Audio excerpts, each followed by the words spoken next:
juicy like a plum. These niggas want respect, but ain't got money to pay me some. Make him eat it up, then I drop him like an album. And if he hit it right, I'll probably give him an income. I think about you a couple times when I'm lonely. Guys, I am not my usual cheery, bubbly self, but welcome back once again to my YouTube channel. My voice is fucked. And over here, I have ginger, warm water, and lemon. Just hold on. My throat is hella dry. It doesn't matter what I drink. Like, it just keeps getting dried up. Okay. But anyway, guys, I could not wait to record this. I really couldn't wait to record this story time. Okay, here we go. It seems like it's coming back a little.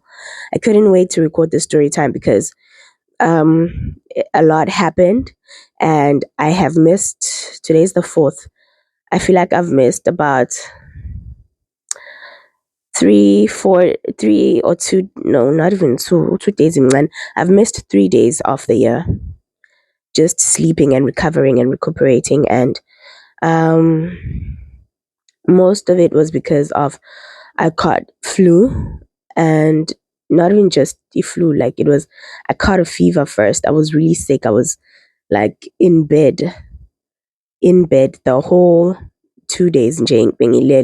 My house hasn't been cleaned ever since then, so only today I had the energy to like do things, only today I woke up feeling good and I could, make my bed, even change the bedding because it was like a different one before I put this one on, and my floor is clean, everything else is just clean. And yeah, so guys, basically, before I get started on the story time of what happened to me on New Year's Eve, I just would like to address a couple of questions and comments and side comments that were made about my previous video. And Joma being Shilekalin, the one thing that I've noticed is that Abantu Abalaleli, people don't really listen. I did mention in the beginning of my video that my video is not to like bash my mother or to put shame on her. My video is to raise awareness of these kind of situations and to let people know that these things happen, and it's okay to talk about it, and it's okay to like voice yourself out about it. You don't have to die on the inside about abuse that you've endured in the hands of family members. And just because somebody's your relative, it doesn't mean that you have to stick beside them till death do your part just because ni family. But if they're abusive, you're allowed to walk away. And also, I feel like a lot of people think that I just woke up and jumped out of bed, put on my makeup, and grabbed a bottle of wine and decided to just start recording. First of all, it took me days to post that video after I recorded it. I thought about it a lot. A lot of things in my mind were going on. I had so much self-doubt about it. I was like, here we go again. Why do you want to expose this about yourself? Why would you want people to know this part of your life? And like this internal dialogue went on for a couple of days. I'm sorry. I just I'm working really hard to overcome things like self-doubt. And I understand that a lot of people may not understand where I'm coming from with certain things that I do, but it took a lot for me to post that video. And I thought about it for a couple of days. There was an internal dialogue going on within myself that happened for a whole 2 weeks before I actually posted the video. And I thought about it. And when I posted it, it was because like I had finally come into, I don't know, a sense of equilibrium within myself that, you know what? It's either do or die. These things did happen to you, and you have this channel now with viewers that are looking at you, and some may think that you are perfect or you just came from perfectness. And imagine how many people you're gonna touch by sharing your truth, and your truth is your light. So then I went ahead and I edited the video and then I posted it, because these things happen and it's not fair for people to have moms like that. I don't like that I have a mom like that. As old as I am, I still wish that it could just all be a bad dream and I would wake up and I can have a mom or somebody I can call mom. And when I feel like, when I'm going through stuff like I'm going through right now with the whole accident and being abroad thing and feeling like I'm by myself, I could call somebody, I call mom and be like, Mom, this is what happened. You know, sometimes I wish I could have somebody like that, and for me, you know, giving away my truth and showing my truth on such a huge platform is not to bash my parent. No, it's about me. It's about me. It's about my truth. It's about what I went through. And it's about what I want people to see when they look at me. And obviously, not everybody's going to see the same thing when they look at me, but that's not my business. My business is what I put out there about myself. And some people are going to receive that well, and some people won't. But yeah. Anyway, welcome back to my YouTube channel. This story time is about the 31st of December 2023, which was basically a couple of days ago. And I was on my way from work and I was on my way to the metro. I was going to ride the subway. And I remember having an internal argument with myself, wondering whether I should use line 14 or if I should just go on line 3 and 4, because line 3 and 4 is faster and line 14 is closer. Like, I don't know if you guys understand, but line 3 and 4 is like quick, quick, quick. And then line 14 is like literally downstairs from work. But it's just slower. And I needed to get home quickly because I wanted to do my nails. They're not even done at this point. I wanted to get home and do my nails so that I could be able to go to the New Year's Eve party that was happening and that I paid for.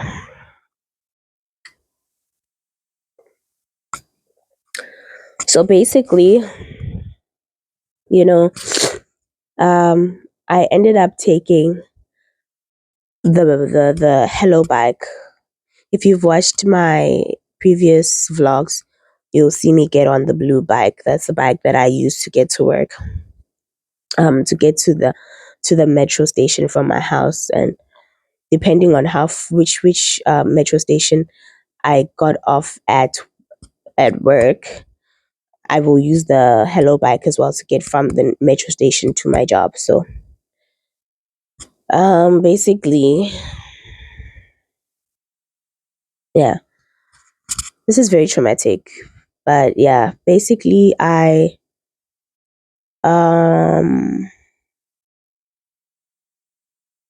yeah, guys, I'm sorry, I'm just still traumatized by this, but I need to talk about it. So yeah, basically I got on the bike, I rode to work, and there was this guy who had a really dark aura around him. I remember as I approached this crossroads to like cross over and go to the other line. I mean, yeah, to go onto the other line from the bike, because I was gonna cross. It's like a bridge, and then at the top of the bridge, that's where the railway station is. So like, he's standing there and he doesn't move. He sees me coming along. He doesn't move, and then I'm like, "Hey, move!" I'm like, "Move!" And then he starts swearing at me in Chinese. And then I say, now we fuck you, because he was swearing at me in Chinese. Then he starts running after me. So as he runs after me by feet, I mean, I'm on the bike, obviously, nyam she. I'm like, what the fuck? This guy's on drugs. He did look like he was on something though. And then from there on, I'm like a little bit scared. Fine, I escaped that situation. Now I'm literally right by the metro. Then this delivery guy, he comes through. As he comes through, he can see me. He can see me, right? but he decides to not stop. So as he doesn't stop, I think he was trying to like open up a way for me to go on this like small narrow path next to him. So I just like I keep going. I keep going because I think he's gonna stop. And he doesn't stop. And then bam, he hits me. When he hits me, I end up on the ground. And as I'm on the ground, I don't feel like the place where I ended up getting stitches. Like I didn't feel that like I got really badly hurt. I just thought it was a small bruise because it felt like I was bruised. Even my tracksuit pants didn't get like torn up on that spot. They didn't like get torn up at all. Only like the leggings that I was wearing underneath that got torn. So yeah, like anyway, and then he doesn't fall, and then I fall, and then he talks in Chinese. I don't really understand Chinese. Speaks in Chinese. He speaks in Chinese. And he's like, why didn't you go that way? I sing a hand gesture ukuthi why ngingahambanga ngapha because bekavulele eminye indlela. I'm like, the path was so narrow. I don't even respond at that point. I'm just sitting there and I'm thinking about my life. And I'm like, this nigga's not even gonna do anything. He's just gonna like run away, isn't he? And then I'm just thinking about how I'm far away from home and imagine if I really got hurt. Like I'm thinking those things, not knowing that I'm actually torn up. Fine, I feel the bruises on my legs. Good time, and I take my stuff from the floor. I just put the bike away. I remember like getting up, I take my bag, and then I put the bike like away. I parked it somewhere, and then I just like went inside the metro because I was already in there. When I go inside the metro, I get on the train, and I feel man, I'm really hurt. Angithi raising my pants, yo, right? Like I was bleeding, and it was like a deep scar. I could see my tissue like come out. I didn't even take a photo. I didn't take a photo of the guy. I didn't take a photo of where it happened. I didn't take a photo of my scar. Like everything was just so traumatic. Firstly, I've never even been in an accident. I've never been in a car accident. I've never been in a motorcycle accident. Like this is new to me. Angazi accident ukuthi kanjani. And like I was so shocked. I was in shock. So then I start crying and I call my DOS, my like basically my director of studies, like where I work. Then I call her, I tell her what happened and can she please like come get me and take me to the nearest hospital because I don't know what to do and I'm scared. Like all this while I'm crying. Okay, fine. She had to wrap some things up at work first, then she wraps up some things at work, and then she comes through a couple of minutes later. And luckily there was a hospital literally very like nearby the metro station that I got off. Angisesibhedlela, masifika esibhedlela vele. Everything goes quick and stuff. It was a Chinese hospital, so luckily she could speak Chinese. Obviously she's Chinese, so she would like translate for me and stuff. Guys, the hospital bills was freaking crazy. The hospital bill was crazy. It was crazy. Like it was just fucking crazy. Even for a public hospital now, that shit was just messed up crazy. And I don't know if it's safe for me to say it, but let me just not even say it for just in case I get incriminated. I don't know. But yeah, it was a very high hospital bill and I got injected with anesthesia like on the wound so that my leg could go numb and then they started stitching me. It was really painful. I remember just screaming at some points when they were trying to clean up the wound, guys. Oh, like the thought of it still makes me want to like cry because also when I look back at the whole accident scene, people just stopped and stared, right? I'm at China, I know good to get they don't help you just because you black. They like that even to their own people. Because I remember this one time there was this guy, he was sitting next to his bike and you could see that he just fell off of it and then his things were like all over the floor. Nobody even stopped to help him. Like nobody stopped to help him. So with me, I just felt like it was worse because I remember there was another delivery motorcycle guy that stood there and he spoke to that guy that he just hit me like with the motorcycle. And like he was laughing about something, like not even laughing, he was laughing at me. And I just remember feeling so lost and so alone. Like it was such a scary feeling because also there's so many things that happen here to foreigners and people don't talk about it. So like I don't want to talk about it just in case I incriminate myself, but I remember just thinking that, oh my god, I hope nobody hurts me further than this because I'm so hurt already. Like I can feel that somewhere I'm corrected, but I was just like saying that I hope that njengoba ngibhekile kanje akekho ozofuna ukungilimaza even worse, in hopes that I'm going to like keep quiet about it or not take them to the police and whatever.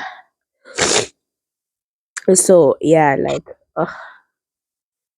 it was such a very scary feeling, and I think I'm crying about it now because I didn't really get to process it properly on the 31st because a lot happened. A lot happened, and I've been sick. Like I caught a fever after that whole night because being in the hospital for those hours, because it did take a while being outside, being in the hospital for that long. It's really cold in Shanghai. Like the winter in the northern hemisphere is not friendly at all. So ngiyakhumbula ngingenwa makhaza, and then I put on my gloves and I was just like, oh my god. I literally felt so alone. I even remember crying and telling my boss that I just hate that like this injury happened when I'm so far away from all my like relatives.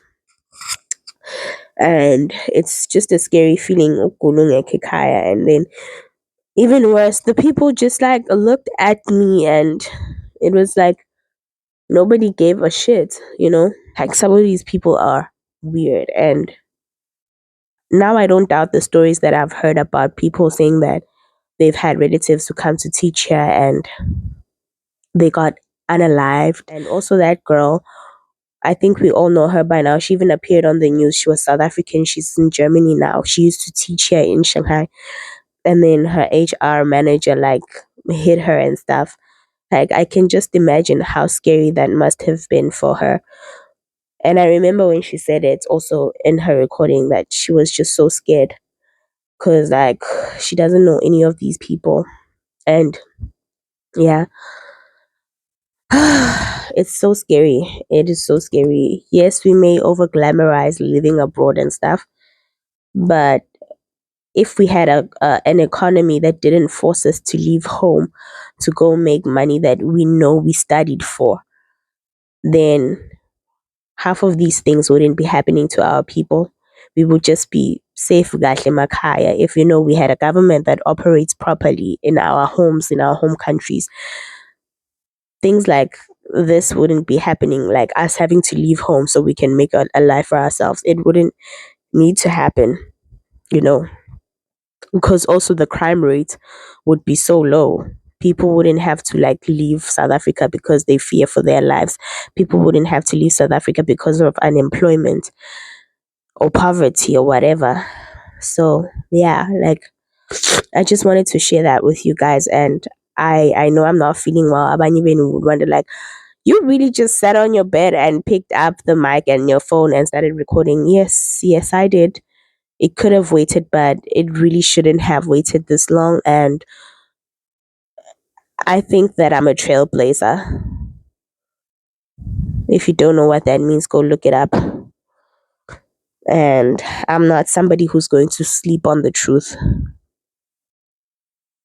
because it shall set you free. And I love freedom. But yeah, guys, that is the story of what really happened to me. And thank you so much once again for the subscribers that I've gained over the past 2-3 weeks, especially over the previous video. Your love and support is really felt, and Ngiyabonga kakhulu uthando lwenu, guys. Like, I really appreciate it. And happy new year. Happy 2024. As you can see, I'm sitting behind, well, in front of my vision board. And I have so many hopes and dreams for myself this year that I am definitely going to be expecting to happen as long as I put in the work too. But yeah, thank you so much for watching, and mwah.